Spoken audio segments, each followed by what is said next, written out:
ठाकरे बंधुओं के एक साथ आने के संबंध में विभिन्न दल और नेताओं के अलग अलग बयान सामने आ रहे हैं और इसी कड़ी में अब राष्ट्रवादी कांग्रेस पार्टी अजित पवार गुट के नेता और ओबीसी नेता छगन भुजबल ने भी अपनी प्रतिक्रिया दी। नासिक में मीडिया से बात करते उन्होंने अन्य कई मुद्दों पर भी चर्चा की। असं आहे की अजितदादा आणि शरद पवार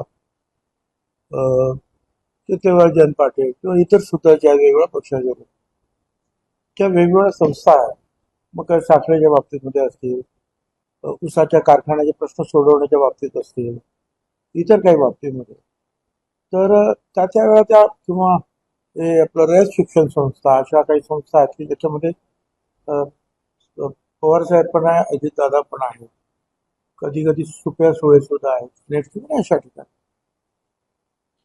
तर या सामाजिक संस्थांच्या आहेत त्यांचे प्रश्न सोडवायचे असतात किंवा चर्चेसाठी ते एकत्र येतात.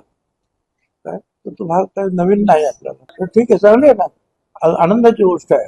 काय संजय राऊत त्यांच्या ज्या मनामध्ये आहे ते जर घडत असेल चांगलं, आणि मी तर अगोदर सांगेन सगळ्याच जे कुटुंब दुभंगलेली आहेत राजकारणामुळे त्यांनी एकत्र आल्या आम्हाला आनंदच आहे. मी तर शिवसेनेत होतो 25-27 वर्ष, काय म्हणून मला आनंद आहे एकत्र आले तर, आणि इथे पण 30 वर्ष होतो म्हणून एकत्र आले तर आनंद होता आम्हाला. अशा माझ्या मनात कुणाचंही कुटुंब फुटावं आणि कुटुंबात क्लेश निर्माण व्हावे असं मला तरी वाटत नाही. पण ठीक आहे, आता राजकारणामध्ये कधी कधी जे आहे पती एकीकडे पत्नी एकीकडे असं होतं. एका ठिकाणी पत्नी मुख्यमंत्री होते आणि पती विरोधी पक्षात असतो. अशा घटना उत्तर प्रदेश पासून आपण झालेला आपल्याला माहित आहे, इतिहासामध्ये जर गेला तर राजकीय मतभेद असू शकतात, पण कौटुंबिक जे आहेत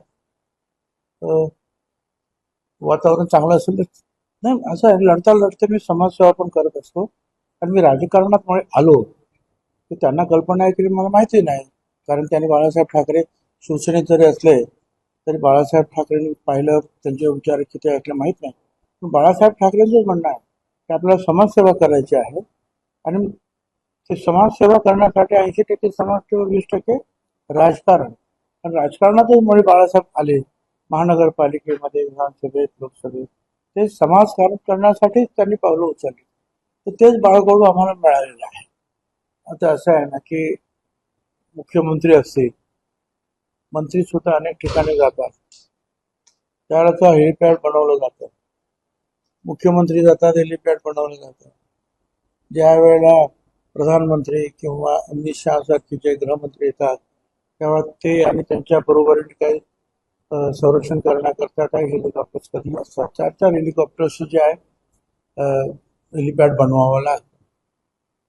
आणि आता ते रायगडावर गेल्यानंतर साहजिक आहे कुठेतरी जवळच्या एक पक्षाचा प्रमुख, आमच्या पक्षाचे प्रमुख काय तटकरे, ते आमच्या घर त्या जिल्ह्यात जवळच आहे, त्यांनी त्यांना जेवणाचं आमंत्रण दिलं, त्याने ते स्वीकारलं. आता जेवणाचं आमंत्रण स्वीकारल्यानंतर आता नुसतं तिथे जायला अर्धा दिवस लागला असता ना बाय कारमध्ये. हेलिपॅड कुठेही ते ही मंडळी जाणार भारतामध्ये तरी त्यांच्यासाठी मोठी हेलिपॅड बनवावीच लागतं सरकार.